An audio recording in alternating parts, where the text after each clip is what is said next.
breaking the wall to classrooms with global connections. Jessie Hildebrand, exploring by the seat of your pants, Canada. Thank you, thank you. All right. I was born in Toronto.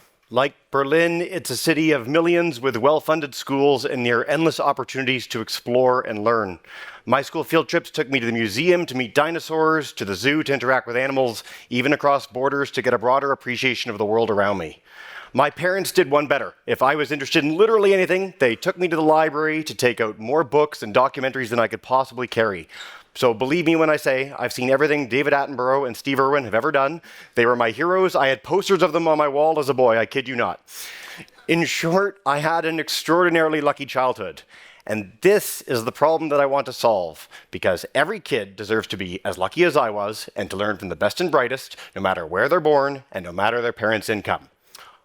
Our solution, as a two-man team at Exploring by the Seat of Your Pants, is to bring the expertise and fun to classrooms directly. We run 30 live, free, interactive broadcast programs every single month with the coolest scientists and explorers on planet Earth, all recorded to YouTube so they can be watched anywhere by anyone. We bring the Falling Walls experience to the kids of the world. Since 2014, we've run 4,000 programs on every science topic imaginable. We've met scientists diving at remote research outposts in the heart of Antarctica and others living on the seafloor for 100 days in undersea research bases. We've talked to NASA engineers that build robots that explore other worlds. And we've talked about climate live on the ice with Polar Bears International in their Tundra buggy. It is all as fun as it sounds. To give kids themes to follow along with, we do big months on climate, space, biodiversity, oceans, and more. And every February, we kick out all the dudes and spend the entire month solely showcasing the most amazing women in science worldwide. Our programs are 45 minutes, so they fit snugly within a class period. And a full half of that is dedicated solely to questions. And kids don't know what not to ask. So the questions can range anywhere from, what's your favorite fish? To, how do you justify space exploration when there's poverty in the world? And there's a form of magic in that. It is so amazing to witness firsthand.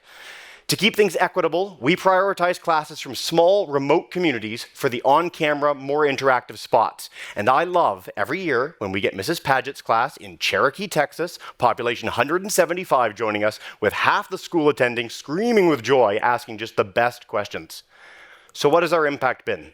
Since we've begun, we've had 1.5 million students register for our programs and as many again watching in on YouTube. We've had broadcasts from 113 countries in all 7 continents, and we now have 7,000 educators that get our newsletter weekly. Some of our teachers have joined us every year that we've been operating and come back 40 times throughout the school year. And we've run surveys so teachers can let us know what they think, and the verdict is in. And it's pretty good news. 99% report their students as enjoying our program and having fun, feeling more knowledgeable by the end, that they plan to come back again, and that they'd recommend us to their colleagues. That's a popularity level that puts us close to like chocolate and puppies, which is we're thrilled to have as a nonprofit, believe me. When we ran that Mars rover program, Mr. Hancock's class in Ontario asked for my address and sent me a Lego model of the rover, which now lives behind me in my office on screen for every single broadcast that I do. And when we ran Backyard Bio, a campaign getting kids out exploring the nature near them to take photos of what they saw, Ms. Michael's class in Illinois sent me a bound book of all the photos that her kids captured. These programs touch people. And it's these intangibles that I love the most, because our classes take what we do into places I never could have conceived. Like Ms. Carton's class here in Alaska, who's one of many that insists the speakers stick around after so the kids can gather around and take a picture with a projector screen, scientists as virtual celebrities. When we ran an art campaign getting kids envisioning a brighter, greener future by 2030, we had 2,700 submissions from kids across Ukraine, including some at the front lines with the most hopeful, beautiful messages you can imagine. And unbidden, our classes have collectively raised over 10,000 euro in support of conservation charities the world over, including, remarkably, Mr. Chris's class here in Michigan, who raised 525 euro by themselves to build homes for injured wildlife in Costa Rica. So this is my pitch. We love working with anyone who wants to bring science to the world to foster more understanding and to make it a better place. It's what Falling Walls is all about, and it's why it's such a privilege to get to be here on this stage. But what our work underscores is that anyone, as an individual, as an organization, can make a tremendous positive difference just by sharing their stories. Thank you so much. Hello. Hello. Oh. So many questions. Okay, let's start with, Jelena, because let's start with the ones that didn't get questions. Hi. Thank you so much for sharing about your program. I wanted to know what grade levels is your programming at, and then how do you select the schools? Yes, so K through 12, but our bread and butter is grade 3 through 8. So that 8 through 13-year-old audience is perfect because they love everything in the world and everything about it, and they're very excited all the time. And we pick them, so when we do our newsletter, we put out all our programs every single week that are upcoming. Classes sign up, and they can either go for an on-camera spot where they're literally in the broadcast, or watch on YouTube, and YouTube's unlimited. So we can get as many, we've had 15,000 people for Jane Goodall last year come and watch in live. So for picking on camera, if we have more classes than can possibly fit on camera, we prioritize those small classes. If Toronto and Cherokee, Texas come on, Toronto kids have the options that I do, so we make sure that the smaller classes get those opportunities. Thank you.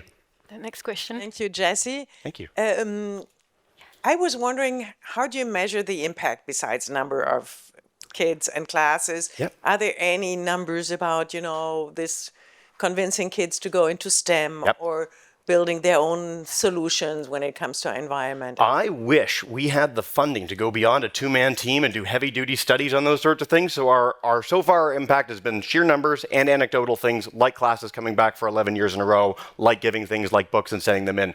We'd be thrilled to partner with research agencies or universities to do something like that because it's a big pivot in Canada and around the world to highlight those sorts of things. It's not something we've been able to do yet because it's pretty non-stop setting up the broadcast. Thank you. You can, go and then... Great project. I'm just interested in the process of your content creation. How do you do that?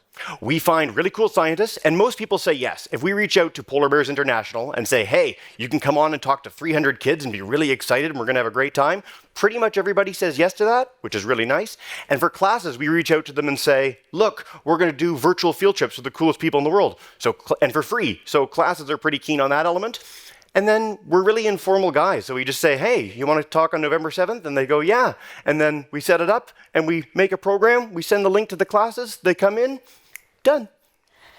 Try to be easygoing. Thank you so much. Is this connected also to the curricula of the schools you're working with? So there are different curricula across the full breadth of Canada, United States, which is the bulk of our audience. We try to do our themed months where most classes are doing those themes. So we do space in October, November, when you have a bunch of space-related programs, biodiversity, forest, climate, oceans in like April through June when classes tend to stick to those.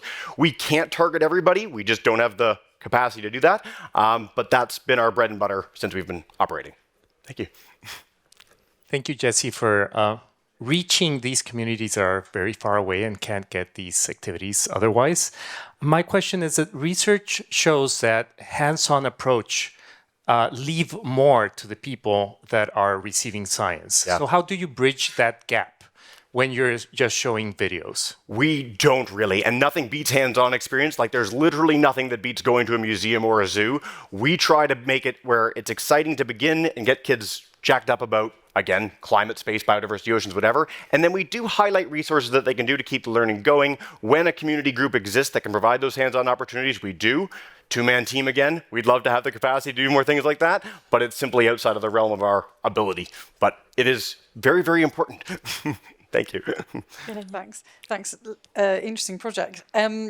I wondered, because I'm conscious that the internet is global and remote communities exist, particularly in the global south. Yep. And I wondered if you'd thought about, why is your decision to focus on Canada and North America, and what's the potential to reach other communities? We'd be thrilled to reach other communities. So we're both Canadian, my partner and I. So it started a lot in Ontario where we began. So word of mouth was the way we got most of our schools. Every time, this is for all of you that want to talk to me, if you know community groups and schools around the world, our dream is to reach more classes. We've been getting a lot of Indian classes, which are the most keen students in the entire world. Nigerian classes have been joining us this year. And we do broadcasts in several languages, including French. We've done Norwegian, Spanish before, as long as we have a host. So our dream is to reach more kids. And please hook me up, talk to me if you have options on how to do that. One last quick question, a quick answer. Sweet.